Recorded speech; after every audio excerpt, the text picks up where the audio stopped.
história veio para esse cara, né, o Aristóteles. O Aristóteles está em todo canto, né? Aquele cara chato, né, que você não pode começar nenhum assunto que ele vai dizer que sabe, que ele sempre está envolvido, tanto nas áreas da filosofia, da matemática, das ciências naturais, ele está em todo canto. E o Aristóteles, ele trouxe também essa mesma pegada, e ele foi influenciado diretamente por Anaximandro. E ele consolidou, então, a teoria da força vital.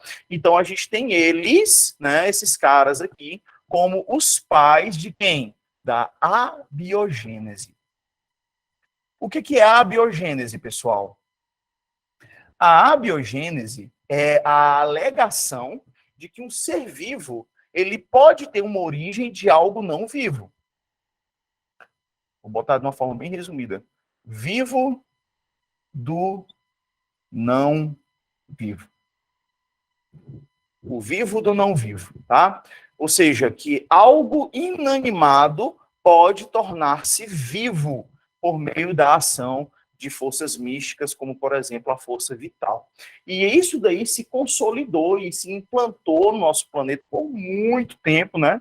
Até que veio um cara para quebrar a jossa toda. O nome dele foi Francisco Redi, ou Francesco Redi, tá? Francisco Redi. O Francesco Redi, ele fez o seguinte, ele fez aquele famoso experimento dos 2 copinhos, né? Na verdade, dos 3 copinhos. Não sei porque que os livros, eles só ilustram com 2 copinhos, né? Porque ele pegou uma carne e ele deixou essa carne dentro desse potinho. E aí ele foi e tampou esse pote, colocou uma tampa aqui, e depois de vários dias não surgiram moscas. E ele falou, ué, cadê? Daí as pessoas disseram, mas também, né, você ao tampar, você impediu que a força vital entrasse e se transformasse naquele pedaço de carne. Ele apôs, então, aí ele colocou aqui, ó, uma tela, uma gaze, o que impediu que as moscas entrassem no vidro, fazendo com que ela continuasse sem os vermes, né? E quando ele retirou a gaze, as moscas entraram e aí a carne ficou cheia de vermes. Então ele foi o primeiro a propor que um ser vivo ele só pode originar-se de um outro ser vivo. Então ele trouxe a conceituação da biogênese.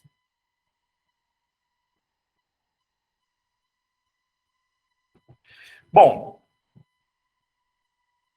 só que isso não foi suficiente, né? Porque por meio apenas desse único experimento e da fraca propagação científica que existia na época, a consolidação, vocês têm que entender que nós estamos falando aí de um século 17, 18, né? Pessoas que eram absolutamente influenciadas pela fé, que elas tinham o seu credo como lei, né? Estamos falando aí de um período onde nós tivemos Inquisição, onde tivemos pessoas que tinham medo de manifestar a sua descrença, seja ela qual fosse, para depois não ser excomungado, né? Que é a mesma coisa de você se tornar automaticamente um marginal para a sociedade, né? Então, quando as pessoas viam essa questão da força vital, rapidamente associaram com o quê? Com teorias criacionistas, associaram à igreja, associaram à força divina, né? E aí se misturaram as teorias, mas não são. Não são. A verdade é que a teoria da força vital ela é pagã, ela é fora da teologia cristã, judaica, hindu, seja o que for. Não, era um credo que para eles era científico falar isso. Por isso que eu trouxe essa pegada para vocês. Com o tempo houve essa mistura de conceituação e aí até hoje, né, a própria plataforma que está aí do TD de vocês me incomodou quando eu vi. Tinha lá as opções, né? Teorias evolucionistas, aí tinha lá lamarquismo, darwinismo, neodarwinismo e mitologia criacionista. Desse jeito. Mitologia. Eu juro para você. Mitologia criacionista. Aí eu peguei e cliquei para ver quais eram as questões. Aí tinha umas 2 ou 3 questões que eles tentaram ligar como se fosse uma alegação cristã, mas não era. Não foi a resistência cristã que houve, por exemplo, ao evolucionismo, né? Não estava ligado à questão da biogênese, não. Era uma coisa totalmente outra. E aí misturaram as bolas, os autores das questões, e aí pegaram a mitologia criacionista. Eu fiquei assim, poxa, nada a ver, nada a ver. Mas vamos lá. Depois disso, veio um cara, né? E ele fez um sujeitinho chamado Spallanzani.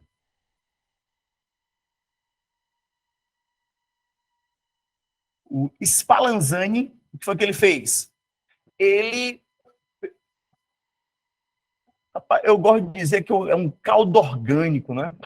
Ele pegou vários substratos orgânicos, né? Não apenas o caldo de carne, ele tinha tudo lá, tinha folhas, né? Raspa de virilha de mecânico, bem orgânico, essas coisas assim, botou tudo lá dentro, misturou, ferveu, deixou num aspecto meio que transparente, né? E aí, depois de algum tempo,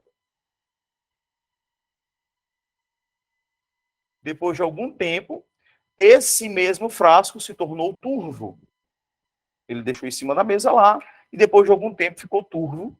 E como já existia um microscópio rudimentar, ele analisou os micro-organismos. Então ele ferveu o primeiro caldo, analisou, e ele disse, ó, tá estéril, não tem vida. Vou deixar aqui em cima da mesa. E aí, depois de algum tempo, quando ele analisou aquele outro caldo, que escureceu o mesmo caldo, né? Depois que ele escureceu, ele constatou, olha, tá cheio de micro-organismo. Da onde veio esses micro-organismos se eu matei tudo? Aí ele reafirmou a força vital e a teoria da abiogênese. Beleza?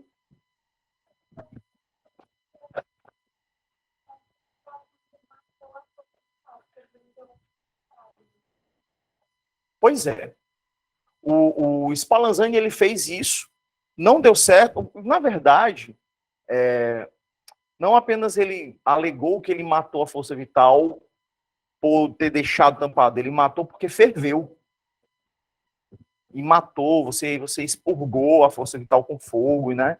E aí, enquanto lacrado, não tinha. Mas quando retirou, aí as pessoas alegaram que foi a força vital que trouxe de volta. No entanto, quem trouxe solução para esse problema aí, teve um outro cara, qual é o nome do doido? Deixa eu pegar aqui o nome dele aqui, rapidinho. Teve um cara, mano, que eu adoro o dito. Pra quem foi que eu mandei? Deixa eu pegar aqui. Gabi. Bia. Gabi não foi Bia. Deixa eu abrir aqui.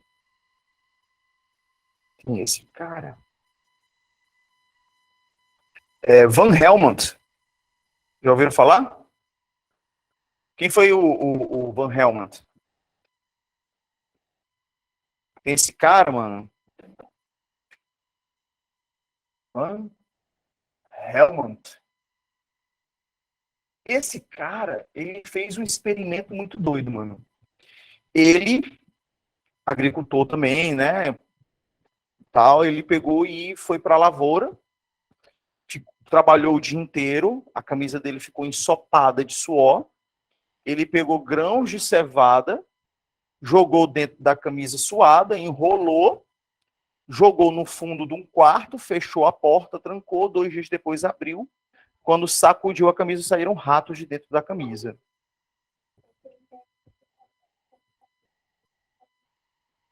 Pois é. O Van Helmont, ele foi um dos caras que trouxe esse experimento. Como eu estou dizendo para vocês, gente, isso aqui são teorias o quê? Pré-científicas.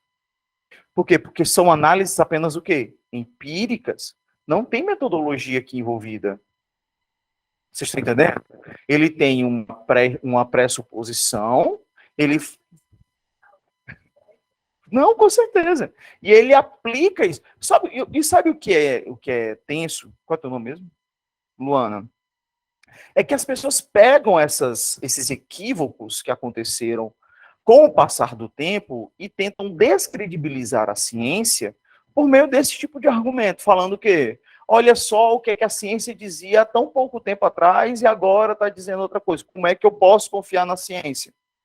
Então, qual é a ideia dessas pessoas, eu suponho, né? Que eu acho que elas acreditam que a ciência já devia ser top de tecnologia já há 300 anos atrás. Tal e qual a ciência, ela também passa por evolução. Nós somos limitados aos artefatos tecnológicos do nosso tempo. Não dava para você ter como o Rutherford, como Bohr, não tinha como ele alegar a existência de prótons e elétrons, quarks, as cargas intraatômicas. Não, quando ele analisou, ele viu apenas o quê? Partículas muito pequenas, indivisíveis. Então ele falou, poxa, então é a menor partícula existente e ela é maciça e indivisível. Por quê? Porque foi o que ele conseguiu observar com a tecnologia de seu tempo. Eu acho isso muito legal, porque isso daí passa até no Homem de Ferro 3, eu acho, que o pai dele não sabia como fazer um novo elemento, né, o Howard Stark, sabia como fazer um novo elemento químico, que tinha um potencial energético gigante, mas ele pega e grava um vídeo para o Tony Stark, ele fala, olha, mas estou limitado pela tecnologia da minha época. Você vai conseguir fazer, eu não. Entendeu? Acho isso muito legal. Entendeu? Porque ele não tinha capacidade tecnológica. Então, o Van Helmont, tudo que ele tinha era o quê? Ele só tinha isso aqui, ó.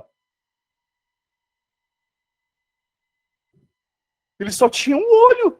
Ele só sabia fazer o experimento de uma forma prática e visual, lúdica, praticamente, né? Uma coisa meio holística, né? Então, aqui, ó, bota aqui, ó, ratos na cevada. Bota aqui para a gente lembrar como é que ele fez esse experimento, né? E aí, depois de Spallanzani, depois de todos esses experimentos, né, e tudo mais, teve também o Needham, né? O Needham fez esse experimento, não foi o Spallanzani que fez o experimento tampado, foi o Needham. O Needham fez o mesmo experimento do Spallanzani.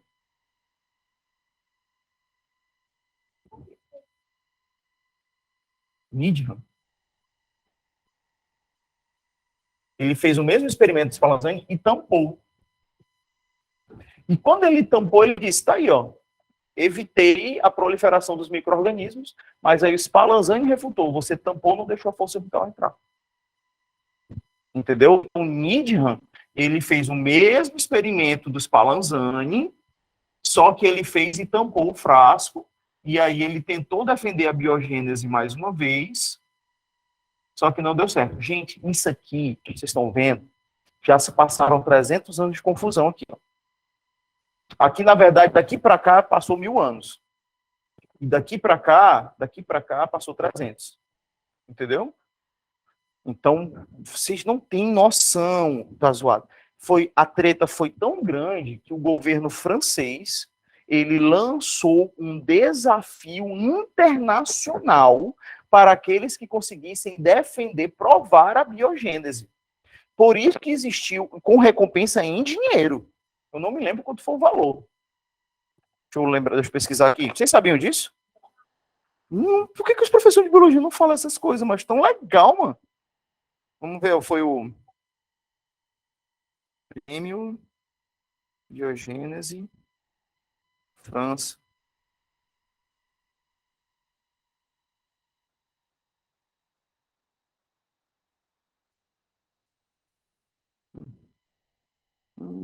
Oferecia um prêmio, foram realizados 4. Não fala, mas está aqui, ó. Se você pesquisar aqui, ó, Louis Pasteur foi um cientista francês que conseguiu provar definitivamente que os seres vivos se originaram somente a partir de outros seres vivos. Seus experimentos foram incentivados pela Academia Francesa de Ciências na década de 1860, que oferecia um prêmio a quem realizasse um experimento definitivo sobre a real origem dos micro-organismos. Só que eu não. Depois vocês pesquisam aí, depois vocês me dizem quanto foi, quantos reais. Quantos reais? Em 1860 ele ganhou, viu? Mas foi uma coisa, foi um incentivo, foi meio que um desafio, porque estavam ficando em parafuso. Poxa, quer dizer que isso é o máximo que a humanidade é capaz para conseguir provar se os seres vivos têm, se existe força vital, se o ser vivo vem só de outro ser vivo. Aí veio o nosso querido cremoso, bonitinho, Luiz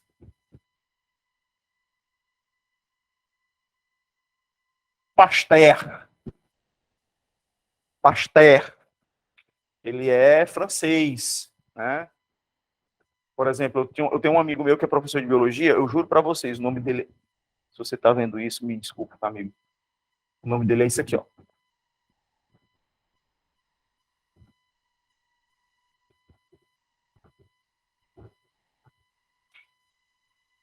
O nome dele é esse aqui. E é Júnior. Como é que você lê isso aqui? Rabeal. O problema não é o que está escrito, o problema é como se pronuncia. Mirabô. Mirabô Júnior. Que droga, hein? Que droga, hein? Aí o pior é que ninguém pode frescar com o nome dele, porque se você já é Mirabô, né, já não dá certo, né? Você se auto-anula na brincadeira, né? Você já se lasca brincando com esse nome. É meio que já vem com o reverse já o nome dele já, né? Para quem vem, opa, não consegue, não dá. A gente ri, mas não dá para zoar. Não dá, porque se eu for falar, não, tu. Entendeu? Não dá. E aí, francês é assim mesmo. Né? Então, enfim. Então, o Pasteur foi o que ele fez. Ele fez algo aproveitando os experimentos de Nidium Spallanzani. Ele também fez um caldo orgânico, tá? Só que, olha só, ele foi inovador. Por quê? Porque ele modificava as suas vidrarias com fogo. Ele aquecia a vidraria e aí ele contorcia as suas vidrarias, deixava no formato legal. Aí veio ele com o famoso experimento do pescoço de cisne. Cisne é uma mistura de cisne com Disney, é? Por que vocês falam cisne?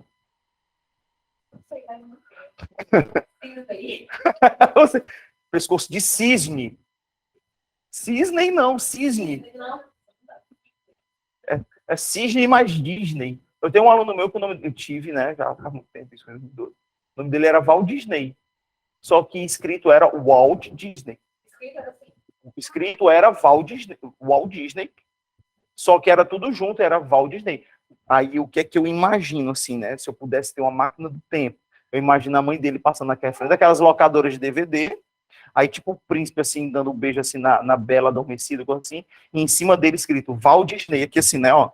Aí ela pensa, olha o príncipe Walt Disney, que bonito. Deve ter sido, mano, é possível. Nome feio. Vamos lá. Exótico, no mínimo, né? Pescoço de cisne, o que foi que ele fez, né? Ele pegou o bendito caldo do Nietzsche, do Spallanzani e do Nietzsche. Aí ele pegou e fez o seguinte, ó, quer saber de uma coisa? Tu tá dizendo que escureceu porque ficou aberto o gargalo e a força vital entrou, né? Tu tá dizendo que porque tu acusando o outro porque ele fechou a força vital, não conseguiu entrar. Quer saber de uma coisa? Eu vou deixar o gargalo aberto, só que agora esse gargalo ele vai ficar assim. Ele deixou o gargalo aberto ou não? Deixou. Só que agora o gargalo ele está no formato engraçadinho, não é? E como ele ferveu, ele teve que ferver, né, a desgrama, porque fazia parte do experimento do outro lá. Quando ele ferveu, parte do vapor que teve aqui formou uma bolsinha d'água bem que assim, ó, com um pouquinho desse caldo aqui também. Aí o que foi que aconteceu? Quando ele analisou, aí ele ferveu, pá. Aí quando depois de dias ele analisou isso aqui, aí aqui ele encontrou micro-organismos. E aqui quando ele analisou, ele não encontrou. Aí o Spallanzani fez o seguinte argumento: e aí, a força vital não sabe fazer curva? Debochado.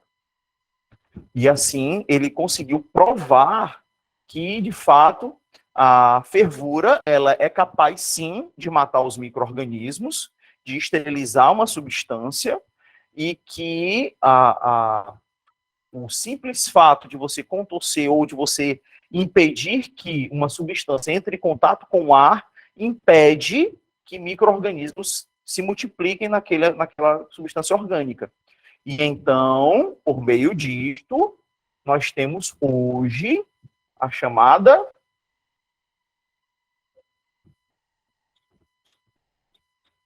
Qual é o procedimento? Você vai pegar um alimento, uma substância orgânica, você vai fervê-la, você vai resfriá-la e você vai conservá-la a vácuo, sem contato com o ar. E aí você faz, por exemplo, 1 litro de leite que azeda em 24 horas, durar 6 meses encaixotado.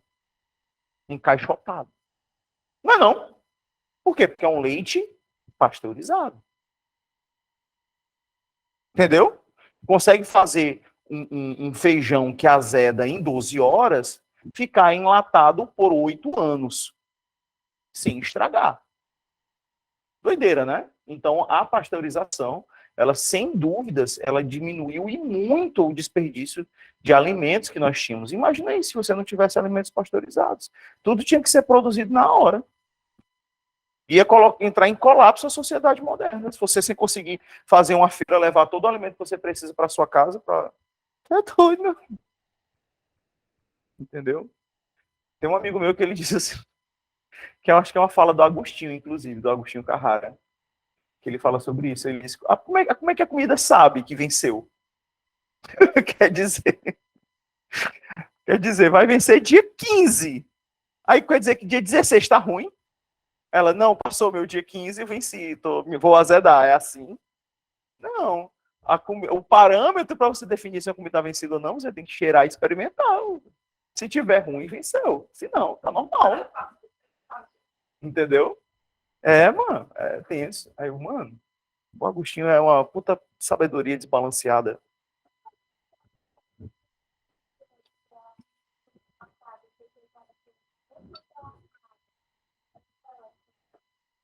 Coisada? Ah, sabia não.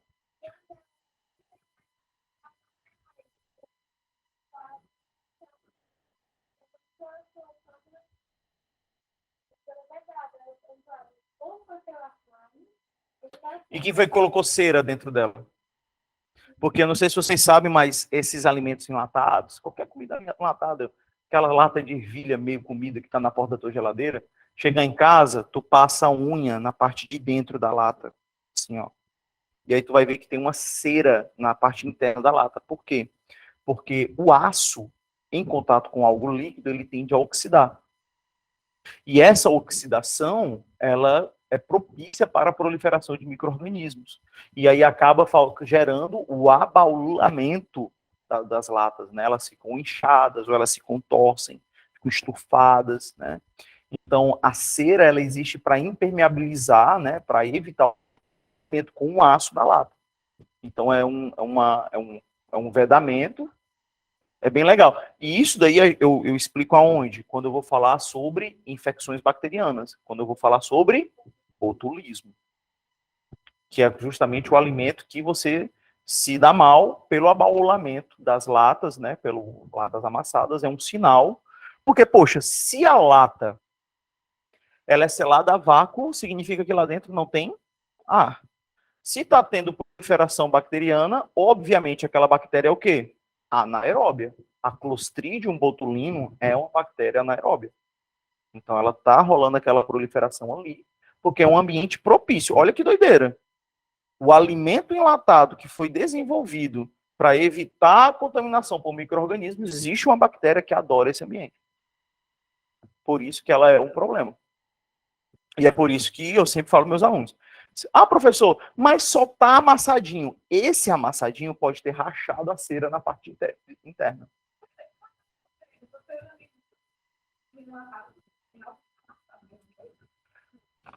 Comida enlatada é um problema, então eu falo para meus alunos, você nunca sabe. E sabe qual é o alimento mais perigoso para seres humanos? relacionado a Clostridium botulinum, a bactéria botulínica, é porque a pessoa esquece que bebês são seres humanos.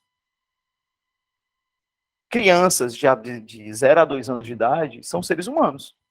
E eles são extremamente vulneráveis, por exemplo, porque você vai querer dar um alimento mais natureba, aí você fala, poxa, eu não quero dar o açúcar refinado, eu quero dar uma glicose mais saudável, uma glicose mais orgânica. Qual é essa glicose? Mel de abelha. E aí o que você faz? Você vai lá, você saindo de Tauá, Juazeiro, Crato, o que interior que se preze, vai ter aquelas barracas de palha na porta da cidade, com um bocado de coisa pendurada lá, umas garrafas de cachaça com umas imagens engraçadinhas, umas coisas assim, e mel de abelha. Sempre tem. Queijo, rapadura, melado, e tudo.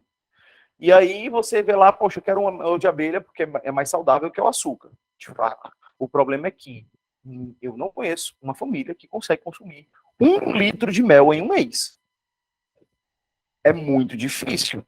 E aí o que acontece? Aquela garrafa de mel que você comprou, que outrora era dourado e cristalino, depois de 2, 3 meses que você esquece ele ali na tua prateleira, ele fica mais escuro que a camisa dela. Resultado. Por que ficou turvo? Por que escureceu? Fermentou. Quem fermentou? Bactérias. E se naquele meio daquele mel tiver bactéria botulínica, aí você tem o principal caso de morte pela infecção de Clostridium botulinum são crianças no consumo de mel de abelha. E as pessoas não falam. Falam dos adultos das latinhas abauladas, mas o mel de abelha é o que mais mata, porque as crianças... Porque o melaços ele é feito da cana de açúcar. Ele é a rapadura líquida. Entendeu? É sacarose ali, já é um disacarídeo.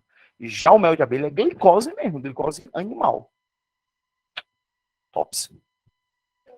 Eu já tomei melaço fermentado, é tipo uma cachaça, só que uma cachaça de melaço.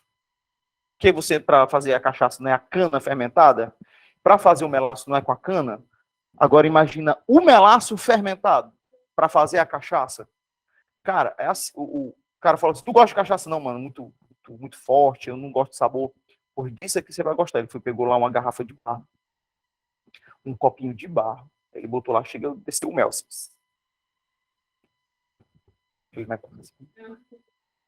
Experimente aqui. Aí eu cheirei cheiro de rapadura. Aí eu engoli. Gostoso, doce, fogo. Começou a esquentar, mano. Ei, mano. Cara, tu acabou de tomar algo mais forte que cachaça. E era gostoso. Mas isso é perigoso. Perigoso, porque o cara vai ficar bêbado e achando que tá tomando um docinho.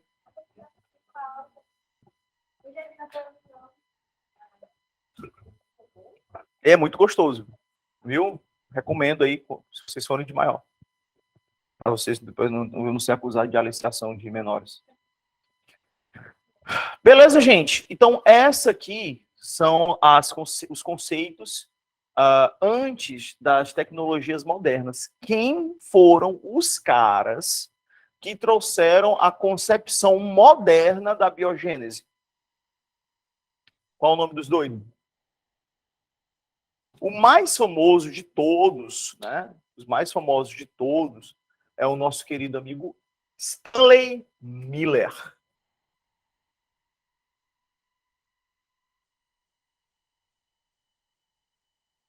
Stanley Miller e um outro doido chamado Oparin. Oparin e Miller criaram uma metodologia, né, que foi justamente tentando desvendar, né, a conceituação da Terra primitiva. Poxa, eles fizeram análises geológicas, né, com todo o conceito paleontológico, os estudos das hipóteses da formação dos planetas, com o próprio avanço da astronomia, ao analisar o surgimento de novos planetas no nosso cosmos, observa-se que, a priori, o planeta ele é o quê? Uma grande bola de magma fervendo. Com o resfriamento, os gases que foram expelidos ali, se não forem suficientes para formar uma atmosfera, não forma. Se forem suficientes para formar uma atmosfera, aquele planeta terá uma atmosfera. Ok? E aí eles perguntaram quais são os gases necessários para formar uma atmosfera primitiva, sustentável, que possa ser convertida na atmosfera que nós temos hoje. Isso. Aí nós temos aqui, ó, APM, atmosfera primitiva, APM primitiva. Ele trouxe o quê? CH4. CH4.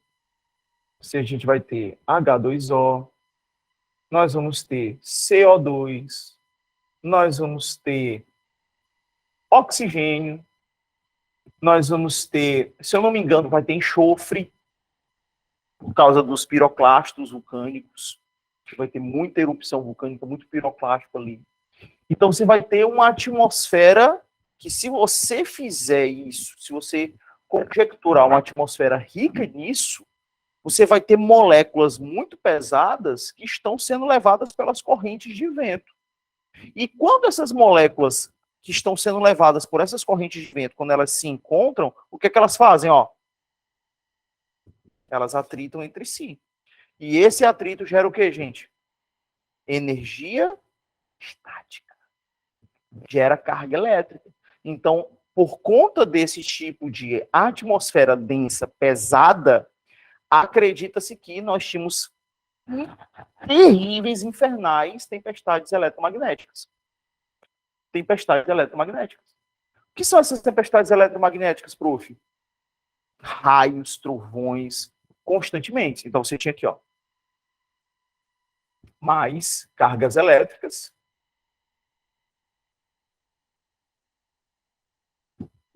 E, claro, tudo isso teve que passar por um processo de resfriamento, porque a Terra primitiva não pôde continuar quente do jeito tal qual era. Então, você tem isso aqui, mais o resfriamento. E aí vocês vão ver justamente essa primeira imagem que está sendo ilustrada aqui para vocês, ó. Isso, vocês têm aqui, ó, CH4, NH3, né? Você tem aqui H2O, hidrogênio livre, né? E aí ele fez esse primeiro experimento. Borbulhou, ferveu esse caldo, liberando a água no meio desses gases, lançou faíscas elétricas no meio disso tudo. Tudo isso foi e caiu em uma regiãozinha aqui, ó. Aqui, tanto A como B, aqui, ó, onde ele resfriou. Esse resfriamento foi justamente nessa porção aí, aonde ele começou a analisar e ele encontrou o que desse caldo aí? Ele encontrou... Gente, eu esqueci de botar um NH3 aqui. Importante. Amônia. Porque o NH3, o nitrogênio, ele é muito importante para a construção dos aminoácidos. Então, com isso, ele encontrou o quê? Aminoácidos. Muito simples. Nesse caldo. E nós sabemos que os aminoácidos, ao se ligarem, formam polipeptídeos, né? Que nós chamamos de proteínas, que acredita-se que possam ter sido levadas para a construção dos primeiros coacervados, os primeiros organismos unicelulares. Só que, até hoje, isso é um problema. Porque aminoácido não é ser vivo. Proteína não é ser vivo. Coacervado é. Agora, é uma lacuna gigantesca. Você conseguir transformar aquilo que é inanimado, porque aminoácido não é ser vivo, proteína não é ser vivo, em você transformar isso em algo vivo. Por isso que nós chamamos essa teoria de abiogênese química. Então, é uma teoria biogênica que defende a biogênese? Sim. Muita gente até hoje fala assim, por que que isso não continua acontecendo? Resposta, porque nós não temos mais essa possibilidade. Alguém já conseguiu reproduzir isso aqui em laboratório? Não. Então, não conseguiram criar coacervados a partir, só quando conseguiram criar o quê? Os famosos aminoácidos. Agora, do zero criar um micro-organismo ou um ser vivo, ainda estamos em nosso tempo, com a tecnologia a qual temos, ainda não conseguimos chegar lá. Ok? Então, é um vazio que ainda nos assiste realmente a resposta da origem da vida. Tá bom? A gente tem apenas o quê? Muita pesquisa, muito experimento, muito conhecimento e etc. sendo desenvolvidos, mas a gente ainda está falando, a gente ainda está trabalhando para chegar lá. Ok, bebês? Então vamos lá. Vamos começar a responder essas questões?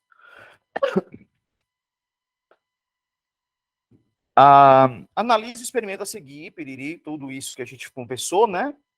A partir dos resultados do experimento de Miller e Oparin, né, que foi justamente isso aí que vocês estão vendo, se vocês quiserem até escrever em cima do experimento, para vocês lembrarem, né, bota Miller e Oparin, que é justamente esses caras que desenvolveram esse experimento aí, né? A comunidade científica pôde corretamente concluir pela primeira vez que, item a vida surge de outra vida. Isso ainda, como eu falei para vocês, isso ainda não pode ser afirmado, gente. Porque se uma vida surge de uma outra vida, da onde veio o primeiro ser vivo do nosso planeta? Por isso que, sabe quem que ainda ganha força, Luana? A panspermia. A panspermia, a ufologia está ganhando força. Sabe o que é a panspermia? Vamos botar aqui para nós. Teoria bônus. Bônus. Panspermia. Ainda assim tá. Tu quer que eu coloque. Tu quer que eu coloque tu em parafuso agora? Olha só. É impossível, tá? Não existe nenhum planeta com água da forma que nós temos. Acredita-se, porque tem até água. Tem água. Tem água congelada. Água líquida em uma atmosfera respirável como a nossa. É difícil. É isso que eu tô falando. Olha só, acredita-se. Você sabe, conhece a Lua Europa? Existe uma lua no nosso sistema solar chamada Europa. Ela é uma lua de Júpiter. Ela é maior do que o nosso planeta. Ela é coberta 100% de água congelada. E acredita-se que, assim como no nosso planeta, nas regiões abissais, que é uma região de escuro, sem luz, água realmente muito fria mesmo, né? Chega a temperaturas até, às vezes, até próximos de zero, não congela por causa da pressão da água, não é? E que tem vida lá por quê? Atividades vulcânicas. Aquece, então você tem regiões submersas com a temperatura que sustenta a vida. Doideira, hein? Por que a Europa não pode ter isso também?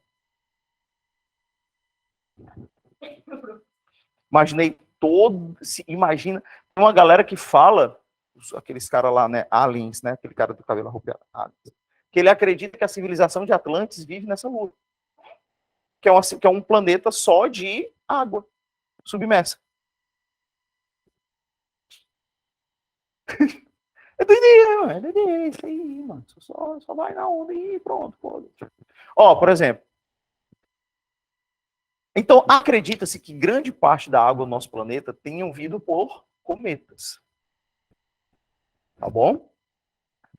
Só que o único cometa, que o cometa, na verdade, são, de fato, grandes bolas de gelo, tá? Que ele passeia lá e deixa aqueles rastros, ele tem uma órbita, ele não é um asteroide, ele não é feito de rocha. O cometa é feito de gelo, de fato. E aí nós tivemos uma sonda que conseguiu analisar, por meio dos espectros, né, o tipo de água que existia naquele cometa. No cometa, esqueci o nome do cometa, deixa eu pesquisar. Aqui eu mostro, mato a cobra e mostro o pau.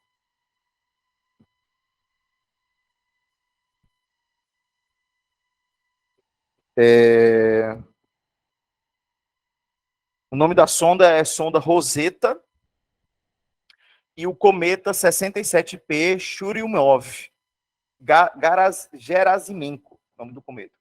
Depois vocês pesquisam aí, o nome do cometa, cometa Gerasimenko. Você pesquisa aqui. Fizeram análise dele e encontraram. Você sabia que existem 3 tipos de H2O?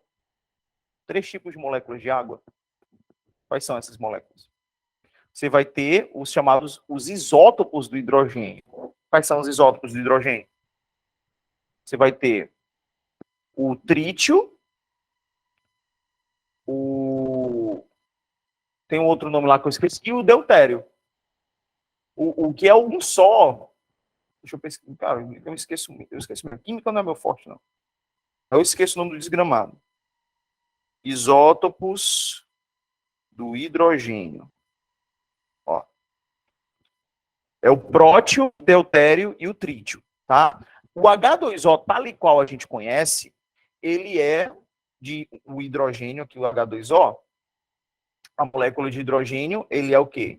Ele vai ter um próton e ele vai ter um elétron aqui na camada externa. Esse é o prótio. O trítio, ele tem um próton e um elétron, só que ele tem 2 nêutrons. Então, o número atômico dele é 3. E o deutério, ele tem um próton, um nêutron e um elétron. Então, quando a água ela tem muito deutério, a gente chama ela de água pesada. Por quê? Porque você tem uma massa atômica constituindo aquela água mais pesada do que uma água feita por prótio, que é um hidrogênio com moléculas com a massa atômica o quê? 1. Então, aqui a massa atômica dele, a massa dele aqui é 1, essa massa atômica aqui é 2. Acontece que o nosso planeta, se eu pegar e fizer uma análise da água total do nosso planeta, nós temos, e comparar com a água que foi analisada desse cometa em específico, esse cometa, o número de deutério encontrado nele é 3 vezes maior do que a quantidade de deutério encontrado no nosso planeta. Ou seja, se a água que está no nosso planeta veio majoritariamente de cometas, cadê o nosso deutério? Tá entendendo? Então, é meio de uma forma de refutar essa teoria de que a maior parte da água do nosso planeta teria vindo do cosmos, para refutar a panspermia. Só que aí levanta outro questionamento. Poxa, se não veio do cometa, veio de onde? Tá entendendo, boy? Isso é bom, gente, porque são das perguntas que vêm as respostas. Isso é bom, a gente não tem a resposta hoje, mas vamos ter. Aí tem. Aí isso aqui fortalece o quê? Criacionismo. Tá? Porque aonde você não encontra a resposta, poxa, se nisso aqui você encontra uma porta para fortalecer a tua fé, vai na paz, irmão. É isso aí. Para mim, eu encontro aqui apenas perguntas. Perguntas que não são respondidas. Então, aqui. E também, acredito, já assistiu um filme chamado Prometheus? Um dos piores filmes que eu já assisti, e eu fui assistir no cinema.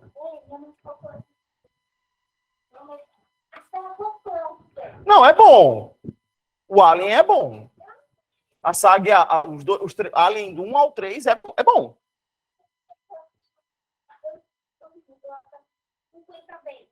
Ela gosta desse tanto, né? Legal, gostei da tua mãe. Gente boa. Tem um gosto cringe que nem o meu. Geek.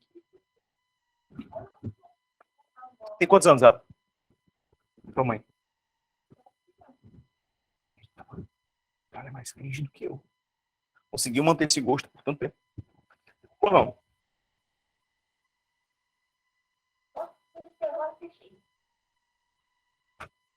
Isso é uma mãe querendo bugar uma filha assim. Aqui, vai. Vado. Cemitério Maldito. Chuck. Nossa. Sandman. É bem coisadinho. Tem a série. Mas enfim, vamos lá.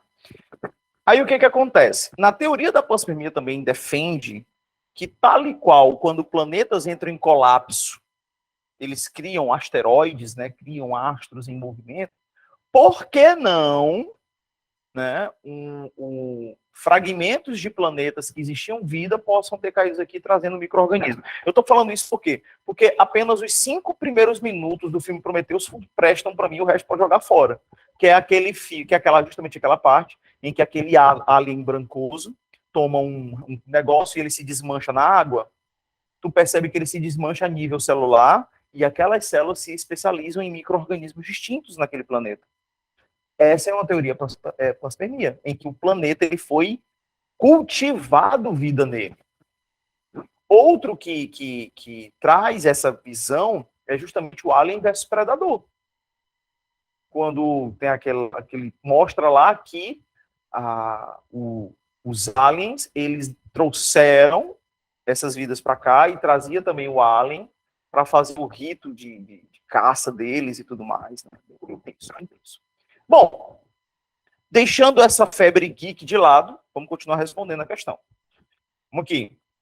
Compostos orgânicos se formaram a partir de matéria inorgânica. Vamos lá. A partir dos resultados do experimento, a comunidade científica corretamente concluir que o composto orgânico se forma a partir de matéria orgânica. Isso aqui poderia estar certo, mas eu acho que ele está menos certo do que o item C, que ele fala o seguinte, que compostos orgânicos podem ser formados em condições de terra primitiva, que eu acho que é isso que o experimento trouxe para a gente, né? E aí o item D, que todos os seres vivos são formados são por células, não foi esse o objetivo do experimento. E tão pouco, tá, pessoal? Tem gente que fala que a partir desses experimentos ele obteve os coacervados. Falso. Ele não obteve coacervado, ele obteve aminoácidos. Tu é doido, mas se ele tivesse conseguido produzir já com esse experimento organismos unicelulares, a gente não teria esses questionamentos tudinho que eu tô falando aqui. Teria resolvido o problema da porra toda. Sim ou não? Quer dizer que basta eu juntar um frasco cheio de aminoácidos e é o suficiente para daqui a alguns anos eu ter ali células ali formadas lá dentro? Ô, garapa! Poxa, por que não falaram antes? Deixa eu fazer isso aí, deixa eu criar uma nova forma de ser vivo lá dentro da minha garrafa. Não é assim não, gente. É por isso que é um questionamento louco. Vamos lá.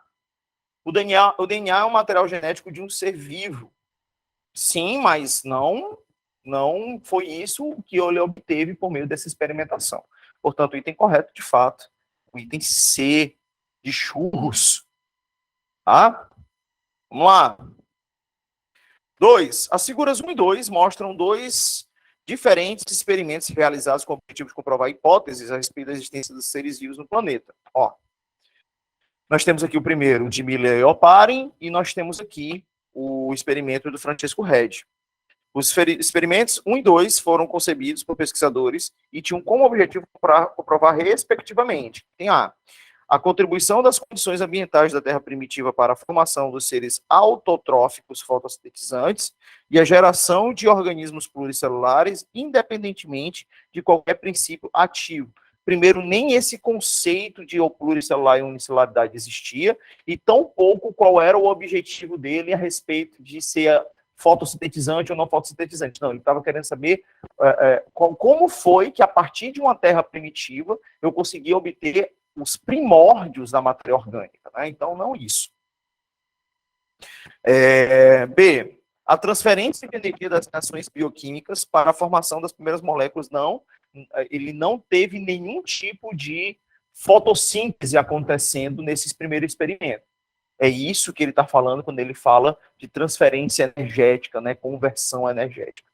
C. A composição de uma primeira forma de vida autotrófica na Terra primitiva. Não, cara. Ele conseguiu fazer a composição de uma forma de vida autotrófica? Não. Não foi isso, não. Ó, e a geração de um organismo vivo a partir da matéria orgânica indispensável. Não foi esse o objetivo do Francesco Redi. Surgimento dos primeiros organismos unicelulares heterotróficos da Terra primitiva. E a existência de uma força vital transmitida de um ser vivo para o outro, não, porque o Francisco Redi, ele era da biogênese, ele queria refutar a teoria da força vital. Formação dos primeiros agregados moleculares orgânicos nos mares da Terra primitiva e a formação dos novos organismos a partir de organismos pré-existentes. Então, de fato, o item de longe, o que está correto. Beleza? Terceira questão, analisa a figura abaixo sobre a teoria da endossimbiose.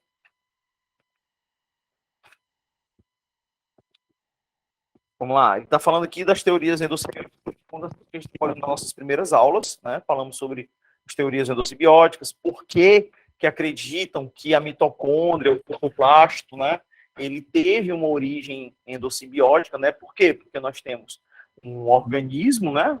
Você tem aqui, ó, por exemplo, numa mitocôndria, você vai ter uma dupla camada, né? Você tem uma camada interna e uma camada externa. Ela é a única organela com material genético próprio, com capacidade de duplicação própria também, tá? E ela também, uma mitocôndria, pouca gente sabe disso, mas a mitocôndria, ela também tem seus próprios ribossomos. Inclusive, teve uma questão que eu, acho que levado por forte emoção, eu errei, tá? Mas o meu erro, eu espero que através do meu erro, eu traga luz para vocês, né? Teve uma questão que ela falava mais ou menos assim. Só vou fazer aqui alguns itens.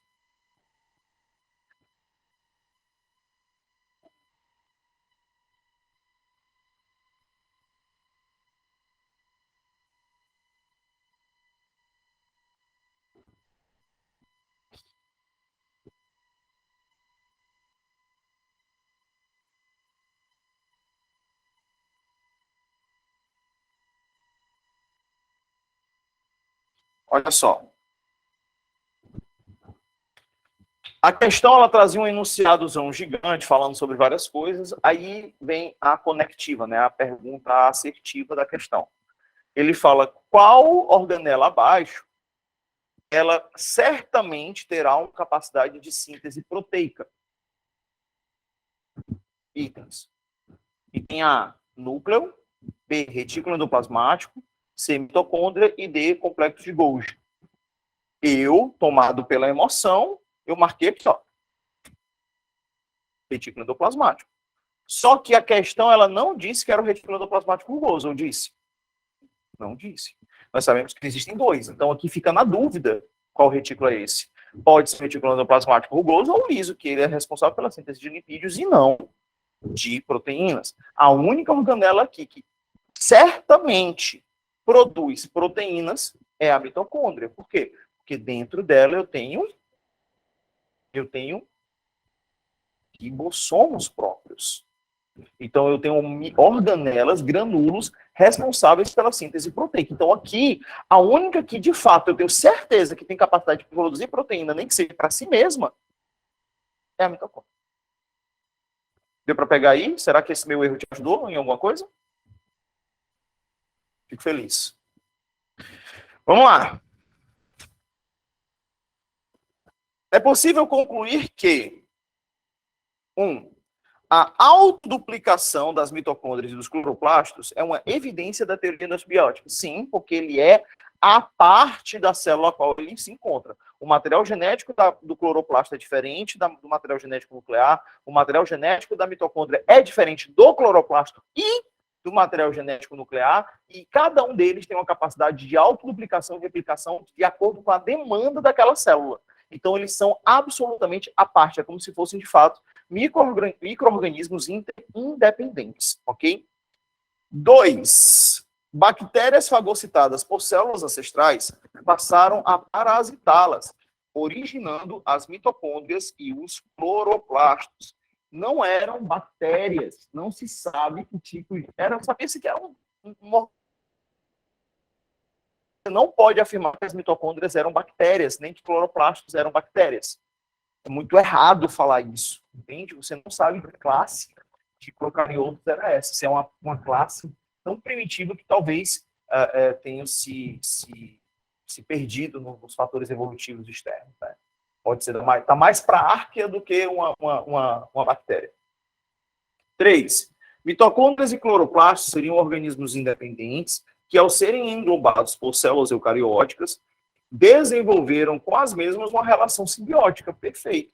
Então, correto aqui está 1 e 3, item C de churros. Show? 4. Analise a representação esquemática do experimento conhecido como pescoço de cisne, olha aí, para responder à questão. Louis Pasteur, ou Pasteur, realizou um experimento sobre a geração espontânea, no qual demonstrou que micro-organismos presentes em caldos previamente esterilizados eram provenientes do ar, ou seja, não surgiam de forma espontânea. Com isso, a teoria da geração espontânea foi sepultada definitivamente, dando origem à teoria da biogênese. Para que Pasteur derrubasse a teoria da abiogênese do experimento, a etapa decisiva foi o quê? Será que foi a etapa 1? Porque o caldo nutritivo estava livre de contaminação de qualquer tipo de micro-organismos, independente da forma do gargalo. Isso daí, o nosso querido Spallanzani não obteve resultado com isso. Ele foi refutado em sua descoberta, portanto, não pode ser 1. 2, 3. 3, né? Ele está falando? Cadê? O que tem aqui no 3? 3. Porque após a esterilização do caldo nutritivo, mesmo ficou impróprio para o desenvolvimento de micro-organismos. Foi um argumento justamente de quem? Do Needham, né, refutando a Spallanzani. C. 2. Porque com a curvatura do gargalo, do frasco em forma de pescoço, Pasteur garantiu a entrada de ar sem, contudo, contaminar o caldo nutritivo dos micro-organismos. Isso sim está correto. Foi isso que ele conseguiu provar, que mesmo com o gargalo aberto, né, ele conseguiu evitar que micro-organismos contaminassem o caldo. Isso foi suficiente para provar a teoria da biogênese. Tá bom?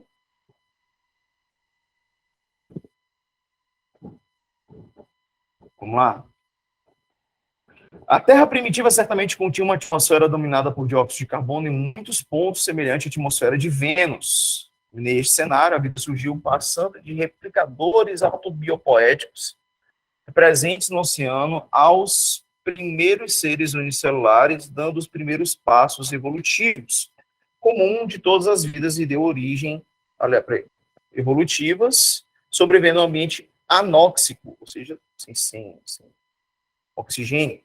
Esse ancestral universal, comum de todas as formas de vida, deu origem às bactérias, os procariotos, e essas primeiras células não tinham núcleo definido, se reproduziam por uma divisão celular relativamente simples. Posteriormente, ao passar dos bilhões e bilhões de anos, deram origem a uma extensa biodiversidade de indivíduos celulares relativamente mais organizados. Eu não gostei foi dessa frase. Depois de milhões e bilhões de anos. Foram só bilhões, né? Vamos dizer 60 aí, uns 6,4, 6,5 bilhões de anos. Né? Não precisa de milhões e bilhões, não. De biodiversidade de indivíduos celulares relativamente mais organizados, a eucariogênese, se especializando em atividades metabólicas fisiológicas distintas, combinando o desenvolvimento de animais, fungos, parasitas e, claro, fotossíntese pelas algas. Em relação às informações contidas no texto acima, e com seus conhecimentos a respeito da origem do primeiro ser vivo, em quais condições ocorreram essa origem, é correto afirmar que, vamos lá, gente, eu quero que vocês me deem essa resposta aí. Vamos ver se vocês já estão na malemolência aí, ou se vocês só estão absorvendo tudo que eu estou falando. Só estão indo na onda. E aí? E aí, vamos lá, né? Teorias evolucionistas.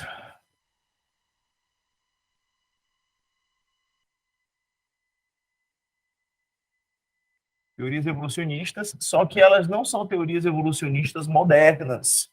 Elas são apenas o quê? O lamarquismo e darwinismo é o que a gente vai falar hoje, né? Vamos resolver questões e conversar sobre Lamarck e Darwin, né? Qual é o nome desse cara, desse Lamarck aqui, tu lembra? O nome completo dele? Jean-Baptiste de Monnet, o nome do cara. Monnet. Esse cara, Jean-Baptiste Monnet, ele recebeu isso aqui, na verdade, esse nome Lamarck, é um título.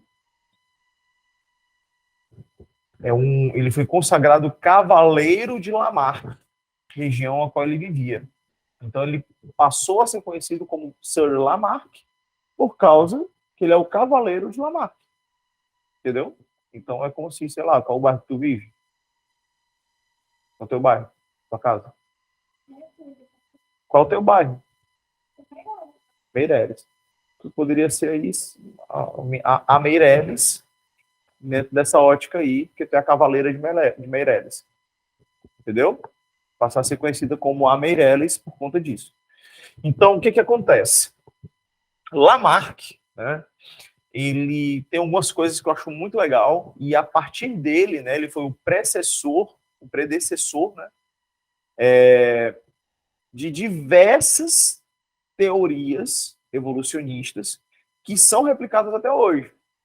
Algumas de uma forma correta, né, foram extraídos o que é de bom, e outras pessoas continuam falando sobre um lamarquismo de uma forma equivocada. Lamarck foi um homem equivocado. Vamos aqui, ó, por exemplo, curiosidades interessantes sobre o Lamarck, tá? Ele foi um fixista até os 52 anos. Isso é muito legal, mano. Pô, mano, tu tem noção como é difícil você ter um cara, um cientista, que acredita numa coisa por tanto tempo e de repente mudar, virar a chave. Então, por ele ter sido fixista até os 52 anos, ele foi o primeiro. Olha, isso aqui a gente usa até hoje. Ele foi o primeiro transformista. Ele foi o primeiro cara que admitiu a possibilidade de seres vivos sofrerem transformações. E ele, tal e qual o Darwin, ele tinha o meio como um agente de processos de transformação, tá? Então, Lamarck possuía vou botar até aqui pra gente. Cadê meu pincel vermelho? Possuía o meio ambiente como um meio, como, vou botar um meio não, como um agente de transformação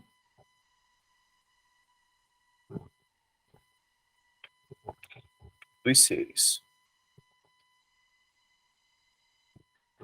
Ou seja, Lamarck, ele possuía o meio, tá, como agente de transformação. O que ele tinha em comum com Darwin? É que o meio ambiente, ele era uma fonte de... Não. Darwin, ele não acreditava que o meio transformava os seres, não. Ele acreditava que o meio... Vou até te dar esse spoiler, né? Darwin acreditava que o meio ambiente era um agente de seleção dos seres. Agora, o que ele tinha em comum com Darwin? É que o meio ambiente era uma fonte de estresse. O ambiente nunca era favorável ao ser.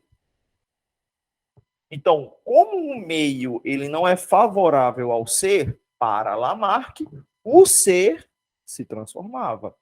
Para Darwin, o ser ou morria ou sobrevivia. Pegou a visão? Então, basicamente, fixista até os 52 anos, primeiro transformista, possui o ambiente como agente de transformação dos seres. Eu sempre gosto de dizer que Lamarck, ele era um cara do amor.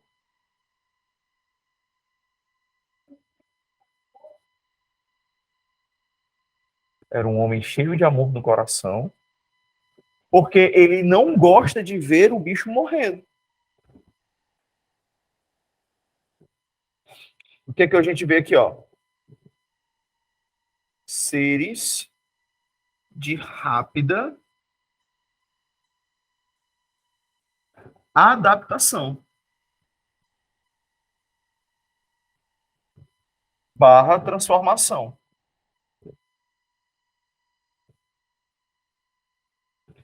Ou seja, esse ser não morria.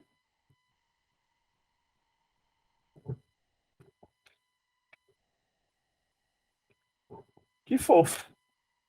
Por quê? Porque como os... Imagina, digamos que eu pego aqui a Joaninha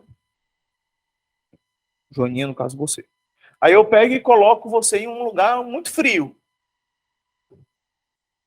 Segundo Darwin, a hipotermia ia te pegar, tu não ia aguentar por muito tempo, ia entrar em choque e morrer. Para Lamarck, a possibilidade maior era que o teu corpo comece a produzir mais queratina na pele, produzindo mais pelos e uma pele mais grossa, fazendo você ser resistente ao frio.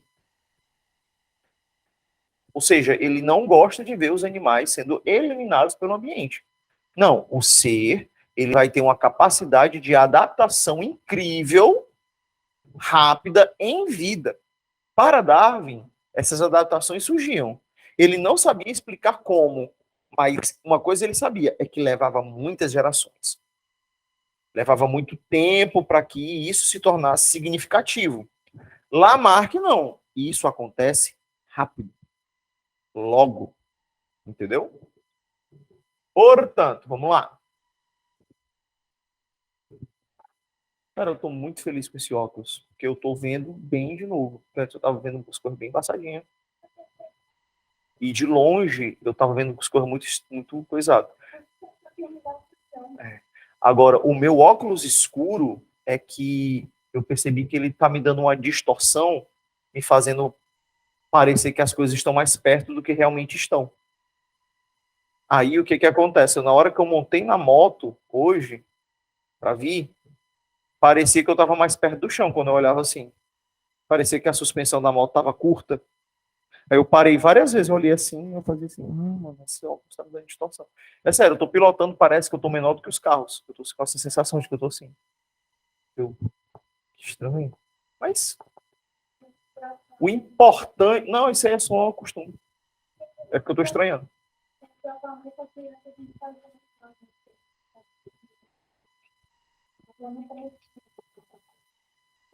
E quantos anos que tu tá com esse óculos? Tá na hora mesmo. Você tá em crescimento, não parece, mas tá. Então tá na hora de trocar.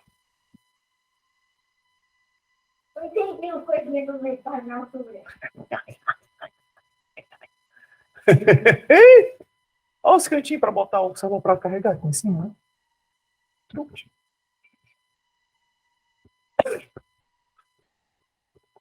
Aí.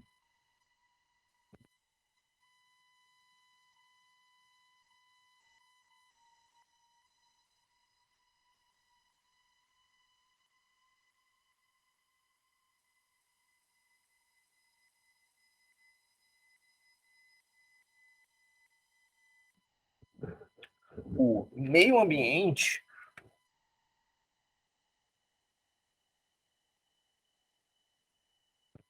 possui o meio ambiente como um agente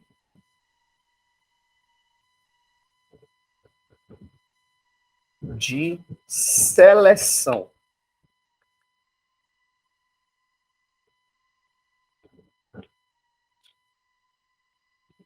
Então, assim, essa é a grande sacada. Isso aqui é o cerne de cada uma dessas teorias. Esse seleciona o meio, seleciona o mais apto, o mais bem adaptado, enquanto o outro meio, né, ele vai gerar transformações ou exclusões das características físicas de um organismo. Fim de papo, é isso, tá?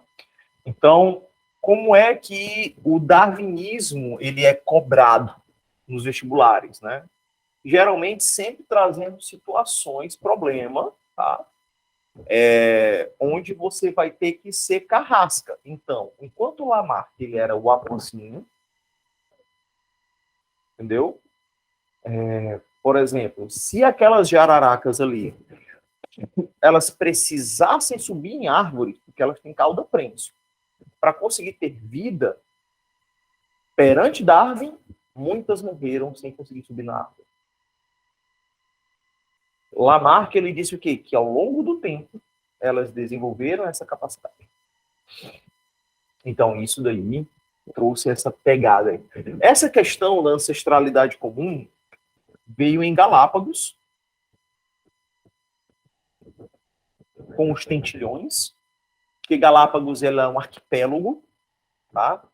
E nesse arquipélago, cada ilha ela se encaixava em outrora, então acredita-se que todas aquelas ilhas eram uma ilha só, e com a separação das ilhas você tem o isolamento geográfico. Ok? Então, assim, ó, se eu quiser trazer para você, por exemplo, um conceito darwiniano, que já tá dentro, se eu não me engano, já é dentro do neo-darwiniano, que eu acho que é uma coisa muito legal para trazer para ti. Vamos falar sobre aquilo, sobre convergência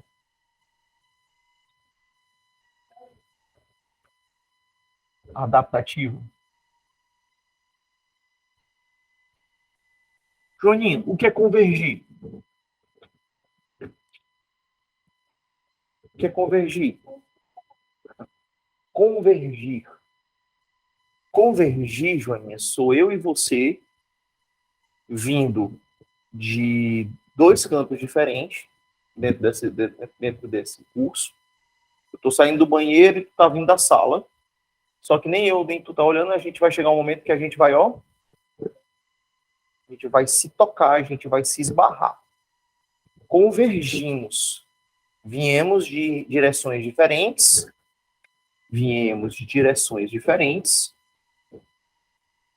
mas bem aqui houve uma convergência. Ok? Então, o que é a convergência adaptativa? Olha aqui. Eu tenho um indivíduo, outro indivíduo e um outro indivíduo. São indivíduos, cada um com seu tipo de ancestral. Ok? Cada um deles vem de algum lugar. Aqui eu posso ter um peixe, um inseto e uma ave. Ok? Só que esses três caras, eles convergiram em que estão vivendo no mesmo meio. E aí o que acontece? Esse cara está vivendo nesse meio, ele está vivendo nesse meio, e ele está vivendo nesse meio. Eu vou trazer um conceito que é de neodarwinismo. Tá? Agora, por eles estarem vivendo nesse mesmo meio, vão passar por mutações, vão passar por seleções, e no final das contas, eles vão apresentar uma estrutura corporal semelhante.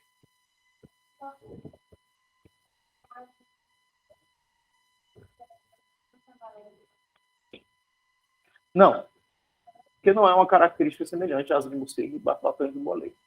Aqui você vai estar falando sobre asa de morcego e asa de um pássaro. Perceba que um é mamífero e outro é ave. No entanto, ambos possuem o mesmo aéreo. Eles voam. Portanto, eles possuem uma característica semelhante. Vou te trazer a visão. Tem um peixe que vive ali nas grutas da Nova Guiné. É uma gruta que ela se encontra a 200 metros de profundidade. Não tem bicho. Esse peixe, algumas espécies já nascem sem olhos e outros olhos muito pequenos atrofiados, porque a luz é totalmente não existente na região, então o olho é quase que dispensável, a capacidade da visão. Enquanto isso, no Canadá, nós vamos ter uma topeira chamada topeira estrela, que ela também tem olhos atrofiados muito pequenos, porque ela vive debaixo da terra. Um mamífero, um peixe. Ambos não têm olhos. Por quê? Hã? Porque eles vivem em um meio sem luz. Então, por mais que eles estejam em regiões diferentes, por mais que eles tenham ancestrais diferentes, eles estão manifestando características semelhantes. E aqui, isso daqui, convergência adaptativa, ela flerta diretamente com o que chamamos de órgãos análogos.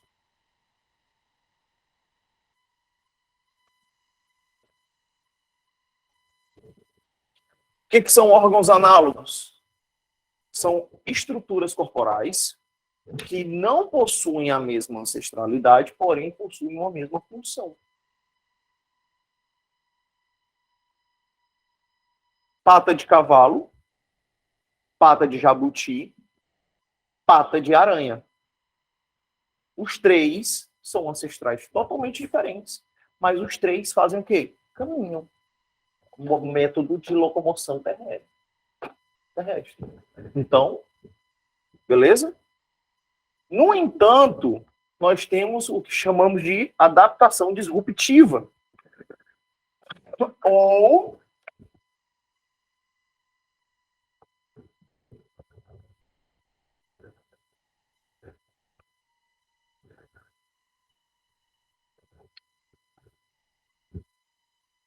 divergência adaptativa, ou divergência evolutiva. Divergência evolutiva. O que é divergir?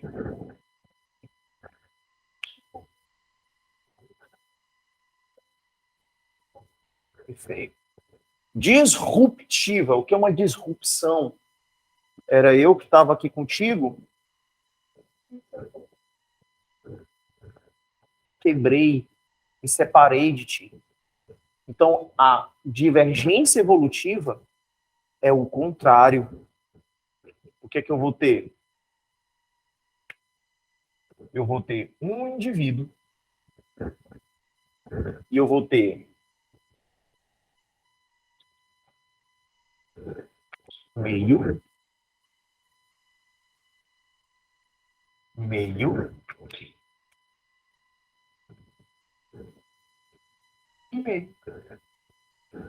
Viu a diferença? O que vai acontecer aqui? Esse mesmo indivíduo, ele vai ser exposto a ambientes diferentes. E cada um desses meios vai gerar nesse cara o quê? Seleções,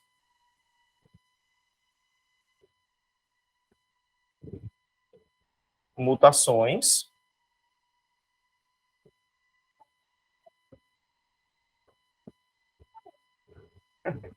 aí vai.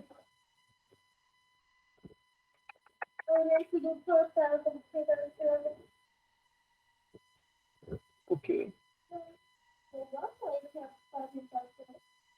Vai. Mutações. Aí o que é que eu vou ter agora? Por causa disso, eu agora vou ter esse indivíduo. Eu vou ter esse indivíduo. E eu vou ter esse indivíduo. Perceba que aqui eu tinha um indivíduo que deu origem a outros 3 indivíduos diferentes, tanto entre si como do original. Ancestralidade comum. Só que o meio gerou essa disrupção. Então, embora eles estejam com características agora diferentes, com estruturas corporais diferentes, com funções diferentes, eles possuem a mesma origem embrionária. Portanto, a pata direita dianteira do cavalo, o meu braço direito e a nadadeira direita de uma baleia, embora nós tenhamos funções diferentes, do cavalo para caminhar, eu para manusear objetos, a baleia para nadar, nós temos uma mesma morfologia óssea. Então, nós temos o quê? Órgãos homólogos.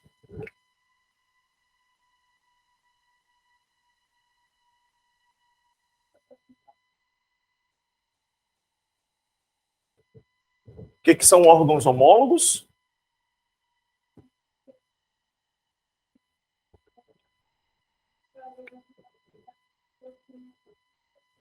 Ó,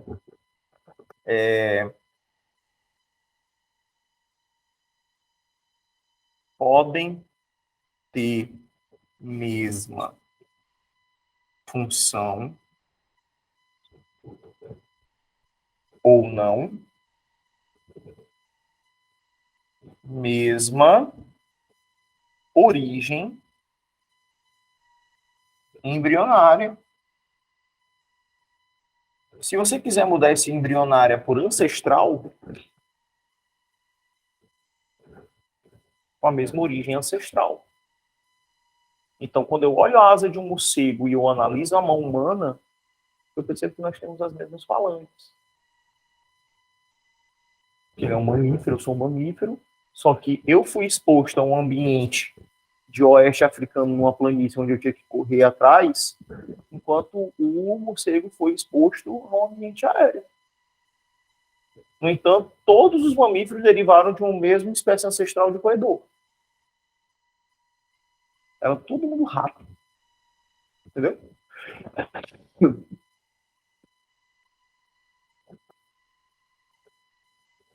Só o show. Esqueci. E aí, vamos responder umas questõezinhas?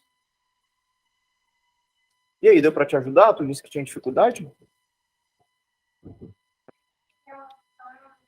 Ah, mas isso aí já é mais neodarwinismo, que são as como é? Qual o nomezinho? Não é evidência da evolução, não. É, tipo isso. A gente vai dentro do neodarwinismo e a gente destrincha isso aí. Vamos lá. Qual é a próxima questão? Um filhote mumificado de leão das cavernas de 28 mil anos é encontrado na Sibéria e reforça os estudos preliminares que apontam semelhanças atuais dos leões africanos. A diferenciar somente pela espessura do pelo. A pelagem dos felinos habitantes das regiões mais frias é bem mais grossa, mostrando uma adaptação maior a baixas temperaturas existentes da Sibéria. De acordo com o pensamento darwinista, uma adaptação da pelagem do leão das cavernas ao frio é um indício de quê? A, de que o frio altera as características biológicas do organismo. Quem fala isso é Lamarck. B, que a seleção das características vantajosas às sobrevivências do organismo. Quando eu falo seleção, eu estou dizendo que todos aqueles que não tinham essa boa característica eram o quê? Mortos. Então é um princípio darwiniano. C, de uma mutação genética, Darwin não fazia ideia da existência de mutações genéticas. Da hibridação de diferentes espécies de felinos, o conceito de hibridismo, da mistura de genes, é uma característica do neodarwinismo, e isso, tanto também quanto a mutação. O hibridismo é quando eu cruzo espécies distintas, mas não apenas isso, eu misturo genes. Então eu tenho um híbrido. Tanto que esse linguajar de híbrido homozigoto, híbrido heterozigoto, puro homozigoto, é uma linguagem mendeliana, genética. Do surgimento constante e obrigatório de novas características fenotípicas. Não é obrigatório. Tanto que tem gente que fala assim, por que macaco ainda é macaco? Porque macaco está bem com macaco. Se o macaco não estivesse bem com o macaco, ele tinha sido selecionado morto, e só existiria agora gorila ou orangotango. Assim. Tá? Então, item B. Essa 16 aqui, ela já está bem batida. Já veio em muitos vestibulares diferentes usando essa mesma questão. Já fez ela? Nossa, eu já vi demais. A chamada árvore da vida, uma das ideias mais poderosas de biologia moderna, remonta a rabiscos de Charles Darwin. Cada espécie moderna seria um produto de infinitas bifurcações de uma árvore evolutiva da vida, a qual dá uma ideia de como foram surgindo os seres vivos. A figura ilustra os rabiscos feitos por Darwin.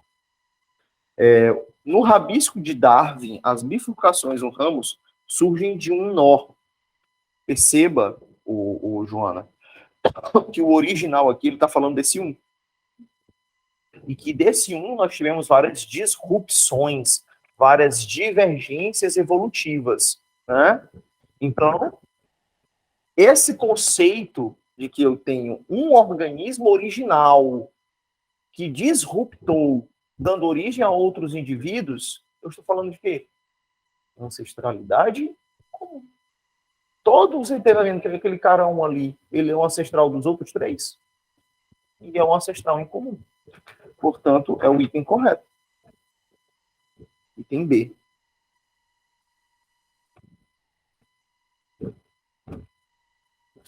Vamos pegar uma questão mais curta, para essa 18ª. Muito texto. Darwin e Wallace foram idealizadores da teoria evolutiva que norteia o estudo de toda a biologia. Nem toda, mas tudo bem. A ideologia central da teoria elaborada por esses evolucionistas podem ser exemplificadas pelo enunciado. Os seres vivos buscam desenvolver características adaptativas para sobreviver, Lamarck.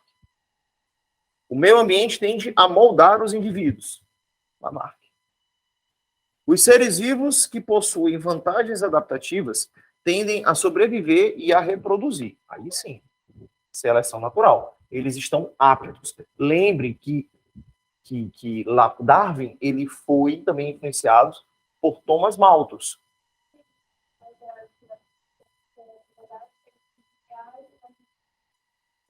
Que eu gosto de chamar ele de Thanos Malthus. Porque ele falava o quê? Que guerras, conflitos, escassez eram bons para eliminar a população sobressalente, gerando uma civilização mais forte.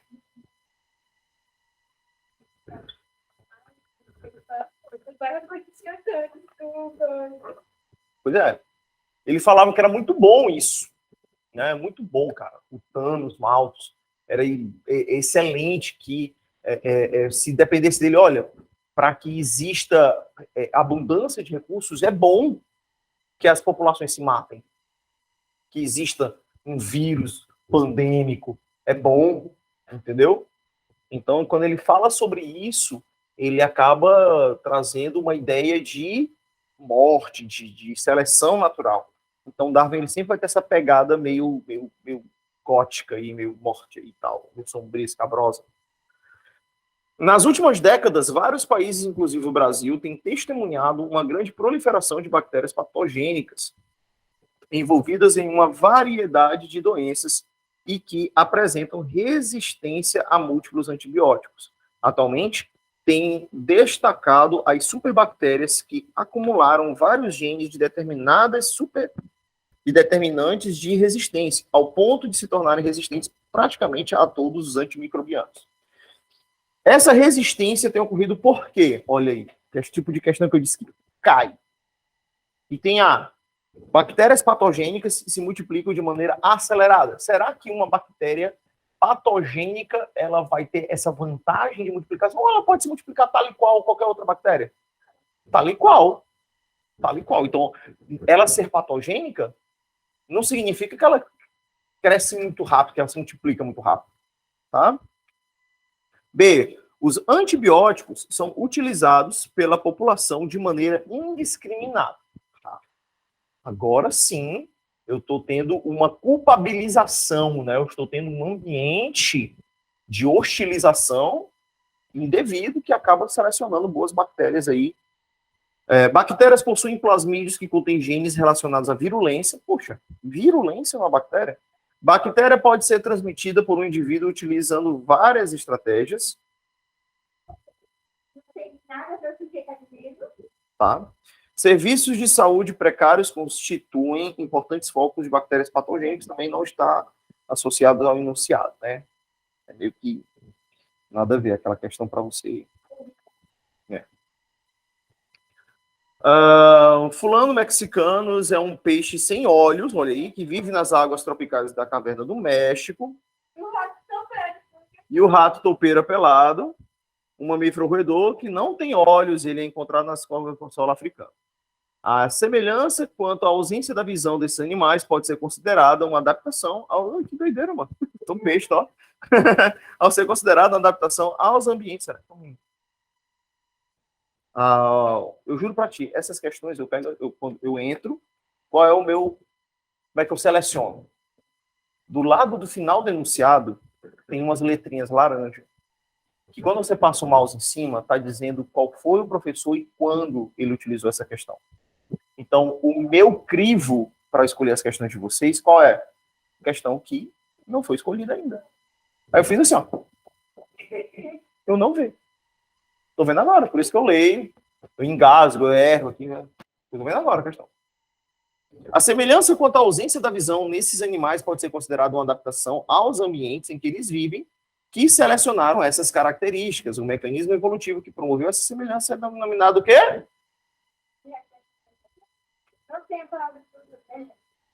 Hã?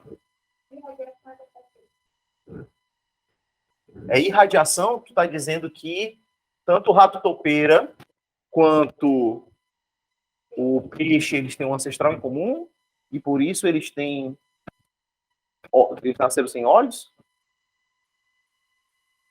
Eles vivem em um meio ambiente em comum sem luz. Então eu tenho um peixe e uma topeira. Indivíduos de espécies diferentes, com descendências diferentes. No entanto, eles estão em mesmo tipo de meio sem luz. Então eu tenho convergência e é uma estrutura análoga.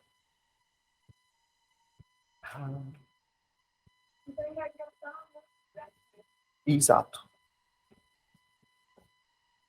Eu falei para você, eu trouxe para você as 3 palavras: irradiação adaptativa, divergência adaptativa ou seleção disruptiva. Falei ou não falei para você? Por isso eu falo para vocês anotar, vocês estão anotando. Vamos lá.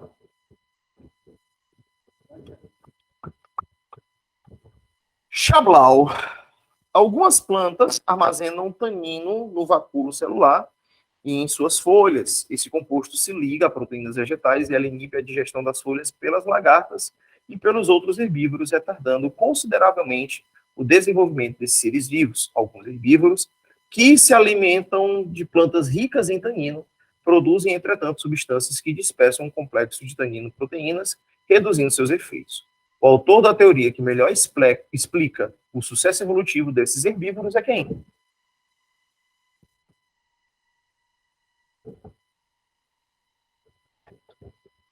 E aí?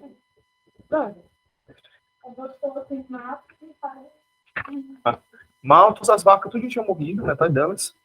E o Radim Weinberg, ele estava falando sobre a frequência genética do gene. Não, nada a ver. Tá? Vamos para a saideira.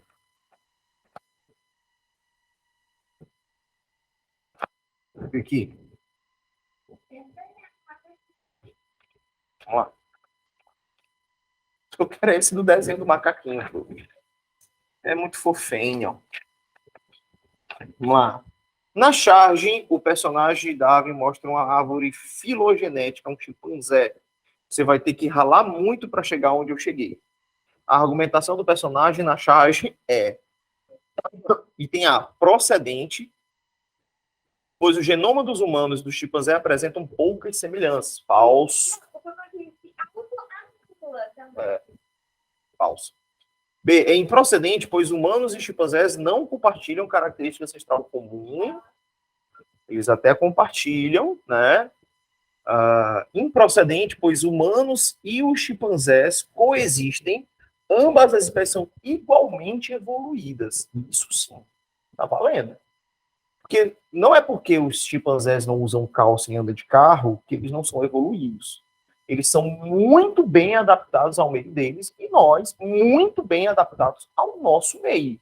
Então, cada um de nós estamos no topo dos nossos mecanismos evolutivos. Por isso que eu falei no começo da aula, por que o chimpanzé não continua evoluindo? Porque ele está bem como chimpanzé, obrigado.